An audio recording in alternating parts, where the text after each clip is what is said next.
sobre el tema de estas confabulaciones que se van revelando en esta revelación de los chats de Villavicencio. La revelación de esto, como decía lamentablemente Virilio, no ha creado el cisma que podría haber creado en otro país. Acá no pasa nada, pero al menos cumplimos nuestro rol de decírselos a ustedes. No ha pasado nada, la señora fiscal no dice nada, la asamblea medio hace lo propio.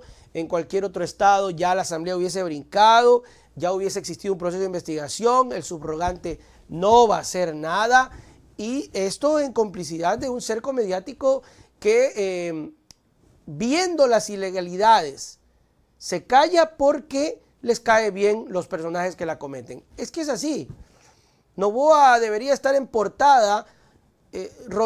Noboa rompe la Constitución, pero usted no ve nada. Y ahí se ven los intereses de estos espacios y medios. Les cuento esta situación, mis queridos amigos, porque también es interesante. Según la revelación de los chats, se coordinaba entre la Fiscalía y Villavicencio el freno del juicio político a Lasso. Se llama conspirazione. Acuerdos sobre cómo armar casos y dar fuerza a otros, filtrar información reservada por parte de la Fiscalía y coordinar el apoyo para frenar el juicio político, por ejemplo, a Guillermo Lasso, así como solicitar respaldo para que le toque enfrentar su propio proceso, forman parte de los chats entre Villavicencio y la señora fiscal Diana Salazar. Que ojo, Diana Salazar ha rechazado contundentemente, ha dicho que ella no escribió esos chats y que eso es mentira. Toda esa información se encuentra en una semana clave para la política ecuatoriana entre el 18 y el 29 de abril del 2023, en el recuento. Cuando la Comisión de Fiscalización de la Asamblea, en ese entonces presidida por Villavicencio e integrada por Combs Córdoba, Roberto Cuero y María Molina, Pablo Muentes y Ana Belén Cordero y Marco Troya, además de Bruno Segovia y Pedro Velasco, recibía las comparecencias como parte del proceso a juicio político de Lasso. Si bien la Fiscalía negó el pasado 5 de noviembre la veracidad de la filtración de estos chats, varias personas que han sido mencionadas en estas conversaciones lo dan por cierto. Es decir, ya varias gente que no, sí, es verdad, sí, ¿para qué? Si yo sí, no, sí, es cierto. Menos Fiscalía. La señora Diana Salazar ha dicho, no, eso no, nada de lo que dice es mentira. Ya.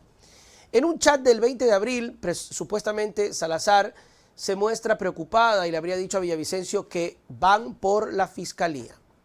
No permita, le habría dicho a la fiscal a Villavicencio, sin indicar quiénes. El asambleísta le contestó que estaban armando un juicio político contra Terán. Seguramente se refería a Wilman Terán, quien se desempeñaba como presidente del Consejo de la Judicatura.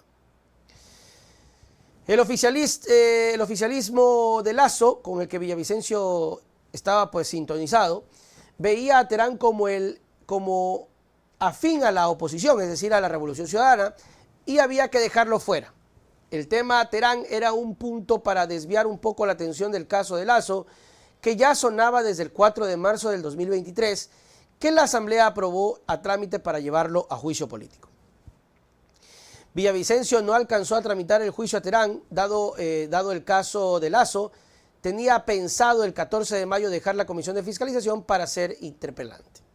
La razón fue que el juicio de Lasso provocó una lucha entre fuerzas políticas. Los cabildeos retumbaban desde inicios de abril del 2023, cuando el 3 de abril la mesa legislativa aprobó a trámite el juicio político. En mayo, en esa época, fue el crucial, ¿no? El 9 de mayo, el Pleno de la Asamblea aprobó el juicio contra Lasso. El entonces mandatario no aguantó la presión y prefirió, antes de que lo saquen, declarar muerte cruzada y disolvió la Asamblea. Lasso lo hizo porque sabía que las pruebas eran contundentes y prefirió salir, por decirlo de alguna manera, bien y entregar el poder que salir como el presidente destituido, ¿no? Al final, igual Lasso salió mal. Lasso, que luchó por una presidencia durante más de 15 años o menos, llegó y no supo qué hacer. Y eso es una lección que debemos aprender, ¿no? Tanto esperó, llegó y no hizo nada, como el que no esperó mucho y tampoco ha hecho nada. Hablo de Noboa. O sea, Lasso la peleó durante 3 elecciones, logró, llegó a la meta y cuando se sentó no supo qué hacer. Noboa se lanzó por primera vez, fue una victoria vertiginosa y cuando llegó se sentó y tampoco ha sabido qué hacer. Por eso es importante siempre confiar en procesos establecidos que tengan un tiempo. El juicio político contra Lasso fue impulsado por Viviana Veloz, Mireya Pazmiño, Pedro Zapata y Rodrigo Fajardo, quienes eran parte de la oposición legislativa que estaba a cargo de,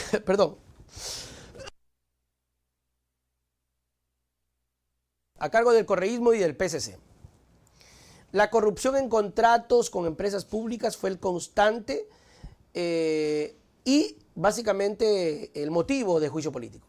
La empresa coordinadora de empresas públicas, ENCO, a cargo de Hernán Luque, ahora procesado, junto con Danilo Carrera, cuñado de Lasso, manejaban contratos. La causal para el juicio político de Lasso fue presunto peculado con un contrato de la empresa pública Flota Petrolera Flopec. Fueron 2 semanas entre el 18 y el 29 de abril en las que se midieron las fuerzas.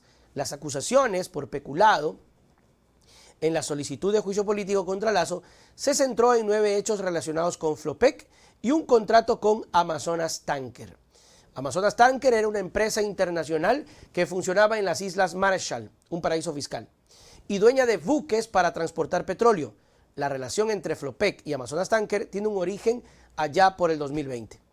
Según un informe de Contraloría, Flopec y la empresa Dragon USA firmaron un contrato para la transformación y el trading de barriles de crudo, pero en 2020 ambas firmas acordaron un adendo con el que Amazonas Tanker entró al contrato.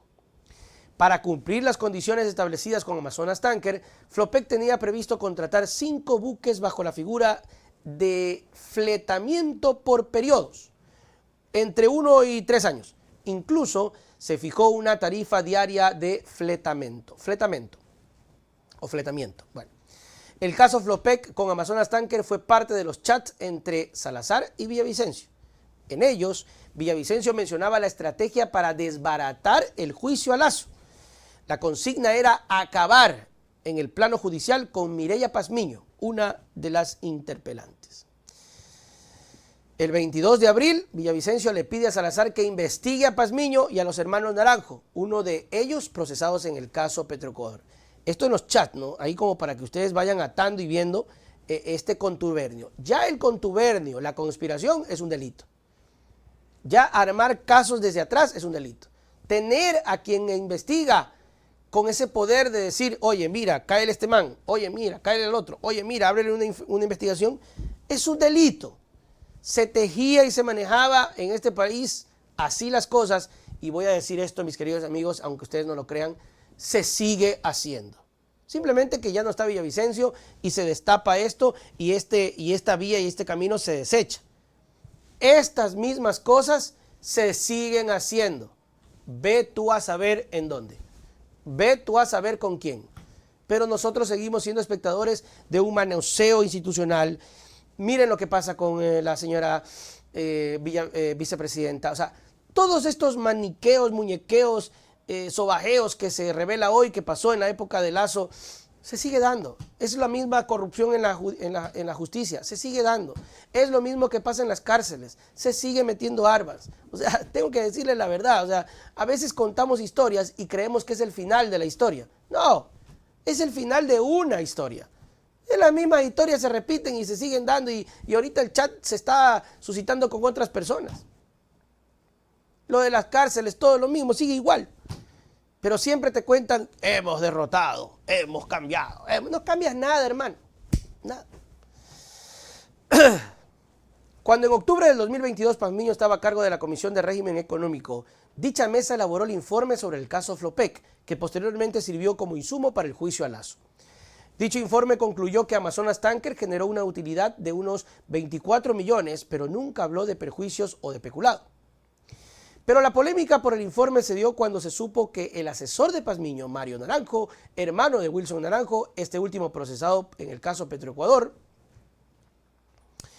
Wilson Naranjo no tenía ningún vínculo formal con la Asamblea. Sin embargo, los mensajes de textos encontrados en las investigaciones judiciales del caso Petroecuador dejan ver que su trabajo en la legislatura era continuo. En el expediente del caso Petroecuador constan las 2 conversaciones telefónicas que fueron grabadas por los hermanos Pérez y Casa cuando comenzaron a cooperar con la justicia. Esto sucedió después de que el FBI allanara las oficinas en Miami de su empresa en agosto del 2019. También apareció en ese caso el nombre de Nilsen Arias, ex gerente de comercio internacional de Petroecuador, quien mantenía conversaciones con los hermanos Pérez y Casa sobre negociaciones petroleras. El Frente Parlamentario Anticorrupción también denunció en el 2023 el informe expuesto por la Comisión de Régimen Económico y se dijo que el informe era elaborado por una persona relacionada con la trama de corrupción de Petroecuador. Se refería a Wilson Naranjo.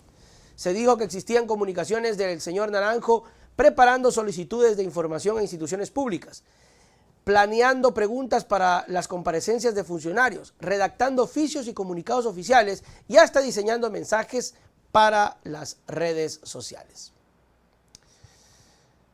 Bueno, para no alargarles el cuento, mis queridos amigos, creo que es bastante específico, es bastante claro que los intereses, ¿verdad?, se siguen manejando de acuerdo a lo que les gusta o no les gusta, a lo que quieren o no quieren hacer particularmente. Creo que voy a recordar las palabras que decía Virgilio, pero tomando lo que decía Viviana, que hoy no solamente vivimos un apagón de luz, sino también un apagón democrático. ¿Cómo se cambia esto, mis queridos amigos? Por lo menos empezando, y esto no es garantía de nada, empezando por lo menos cambiando de presidente. O sea, el primer paso, que tampoco es garantía de nada, es por lo menos cambiando de presidente. O sea, seguir con el mismo presidente sería nefasto. Pero eso, como siempre lo hemos dicho, quedará a la potestad, al criterio y a la decisión de ustedes en su gran mayoría. Ustedes, todos ustedes, en su gran mayoría. Si en su mayoría creen que el país está bien como lo ha manejado Noboa hasta ahorita y le dan el voto, pues ya nada. Hay que entender que hay una sociedad en mayoría que cree que lo que ha hecho el presidente está bien, que pisotear la Constitución está bien y que tal vez para este bloque de gente le importa muy poco la estabilidad del país. Y ya nada, hay que vivir con eso, luchar, hablar, pelear desde la otra orilla, creyendo fielmente que eso no está bien. Pero bueno, quedará entonces en manos de ustedes. Se acabó.